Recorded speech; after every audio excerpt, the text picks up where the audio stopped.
Hello friends, welcome to your own channel how to. तो आज हम लेके आए हैं आपके लिए एक बहुत ही बेहतरीन बिजनेस जो बहुत ही ज़्यादा ट्रेंडिंग और प्रॉफिटेबल है।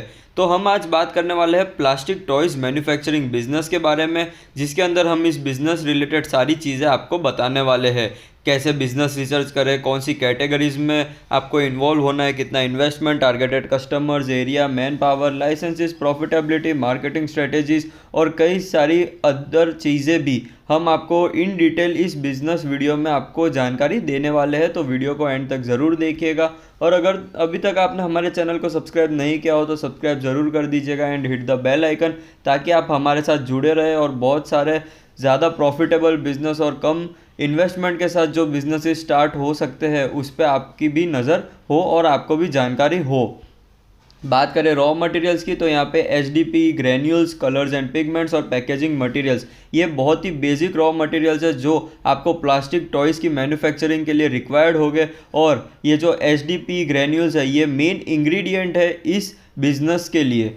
तो अगर आपको ये सारे रॉ मटेरियल्स चाहिए तो आप बहुत सारी ऑनलाइन साइट्स है, ऑफलाइन साइट्स है, डायरेक्ट होलसेलर्स, रिटेलर्स या जो भी मैन्युफैक्चरर्स है, आप आपकी कन्वीनियंस, बजट प्लान और बिजनेस मॉडल के हिसाब से उनकी परचेसिंग कर सकते हैं। बहुत सारे मीडियम्स है जहाँ से आपको ये basic raw materials easily available हो सकता है। बात करें वैरायटी ऑफ टॉयज़ की जो आप मैन्युफैक्चर कर सकते हैं या जिससे डील कर सकते हैं, वो है plastic bats, balls, stumps, hockey sticks, rackets, rings और बहुत सारे ऐसे टॉयज़ है जो आप अलग अलग मोल्ड्स की मदद से सेम मशीन के थ्रू उनकी मैन्युफैक्चरिंग कर सकते हो। मेन चीज़ आती है आपका जो पकड़ है मार्केट में वो मजबूत होना चाहिए और आपकी जो मार्केटिंग है वो अच्छी होनी चाहिए, तभी जाके आप इस बिज़नेस में टिक पाओगे। क्योंकि ये बहुत ही ज़्यादा प्रॉफिटेबल और कॉम्पिटिटिव मार्केट है जिसके अंदर आप अगर घुस रहे हो तो आपकी मार्केटिंग और आपके बिज़नेस में जो मार्केट में पकड़ है वो बहुत ही ज़्यादा स्ट्रॉन्ग होनी चाहिए। बात करें मशीनरीज़ की, तो यहाँ पे blow moulding machine, ultrasonic welding machine, printing machine, moulds and dies और अदर टूल्स एंड इक्विपमेंट्स की आपको ज़रूरत पड़ेगी। यहाँ पे ये जो मशीनरीज़ है वो मैनुअल, सेमी ऑटोमेटिक और फुल्ली ऑटोमेटिक 3 कैटेगरीज में आपको अवेलेबल है, जो आपको ऑनलाइन, ऑफलाइन, डायरेक्ट मैन्युफैक्चरर से मिल सकती है। आप आपके बजट प्लान, बिजनेस मॉडल के हिसाब से इनकी परचेसिंग कर सकते हो कि कितने प्रोडक्शन कैपेसिटी की आपको मशीन चाहिए, पर डे प्रोडक्शन कितना होना चाहिए, आपकी कॉस्टिंग कैसे आप मिनिमाइज कर सकते हो, उस हिसाब से आपको इनकी परचेसिंग करनी चाहिए।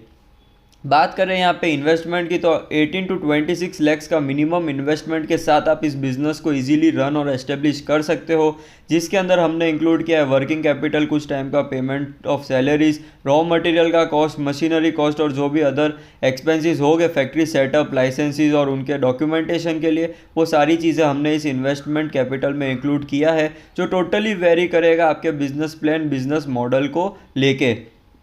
क्योंकि आप जिस टाइप की मशीनरीज, प्रोडक्शन कैपेसिटी, आप कौन से एरिया या रीजन में आप इसकी सेटअप कर रहे हो, अलग अलग जगह पे वो वेरिएशन आने ही वाले हैं प्राइस को लेके। तो उस हिसाब से जो भी इन्वेस्टमेंट हमने यहाँ पे बताया है वो वेरी हो सकता है।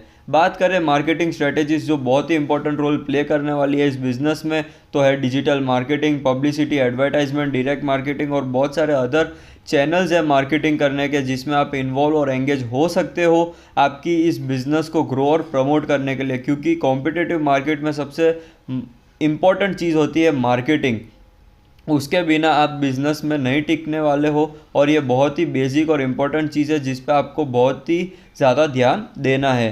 बात करें टारगेटेड कस्टमर्स की, तो toy shops, malls, online fair, local vendor, wholesalers, बहुत सारे ऐसे मीडियम्स और टारगेटेड कस्टमर्स हैं आपके मार्केट में जो बहुत ही ज़्यादा परचेसिंग कैपेसिटी रखते हैं। क्योंकि ये बहुत ही बेसिक और डिमांडिंग बिजनेस चैनल है जिसमें आप इजीली ग्रो कर सकते हो। बस आपकी जो परचेसिंग पावर है रॉ मटेरियल्स की और जो आपकी सेल रेट है वो मायने रखने वाली है इस बिज़नेस में।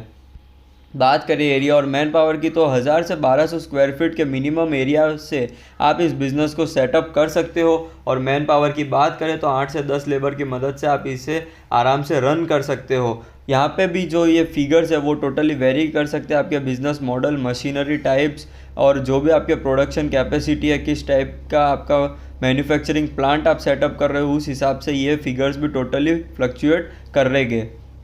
बात करें लाइसेंसेस की तो यहाँ पे registration of business NOC from state pollution control board, electricity licence, MSME उद्योग Aadhaar, GST number, IC code, अगर आप इंपोर्ट एक्सपोर्ट करना चाहते हो तो उसकी रिक्वायरमेंट होगी, और जो भी अदर डॉक्यूमेंटेशन एनओसीज और लाइसेंस की आपको ज़रूरत होगी वो वेरी करेगी सिटी टू सिटी और रीजन टू रीजन। तो ये बेसिक और इम्पोर्टेंट लाइसेंसेस है जिसके बिना आप इसको स्टार्ट नहीं कर सकते हो। अब आती है बहुत ही इंपॉर्टेंट चीज़ जो है प्रॉफिट रिटर्न।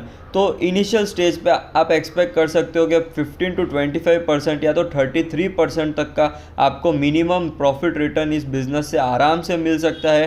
टोटली डिपेंड करता है आपकी मार्केटिंग स्ट्रेटेजी, सेल्स, और ये जो भी वेरी करेगा वो आपके जो भी मटेरियल कॉस्ट का फ्लक्चुएशन है प्राइस का, आपकी जो प्रोडक्शन कैपेसिटी है, किस हिसाब से आपकी 24 आवर्स मशीन चल रही है नहीं चल रही है, उस हिसाब से कस्टमर एंगेजमेंट है, और जो भी अदर फैक्ट्री या जो भी अदर एक्सपेंसेस हो गए इसकी रनिंग के लिए, उस हिसाब से आपका जो प्रॉफिट रिटर्न है वो टोटली वेरी करेगा। तो यहाँ पे 3 फिगर्स जो टोटली वेरी करेगा वो है इन्वेस्टमेंट, प्रॉफिट रिटर्न, एरिया और मैन पावर। ये 3 चीज़ें टोटली वेरी कर सकती है आपके बिजनेस प्लान और बिजनेस मॉडल पे, और इससे ज़्यादा भी आपको प्रॉफिट हो सकता है। टोटली डिपेंड करेगा आपकी मार्केटिंग और सेल्स के ऊपर। तो इस वीडियो में हमने आपको सारी जानकारी दे दी है इस बिज़नेस के रिलेटेड।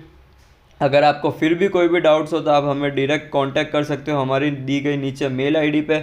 और अगर आपको ये वीडियो पसंद आया हो तो please subscribe our channel, like, share और कमेंट ज़रूर कर दीजिएगा। Thank you.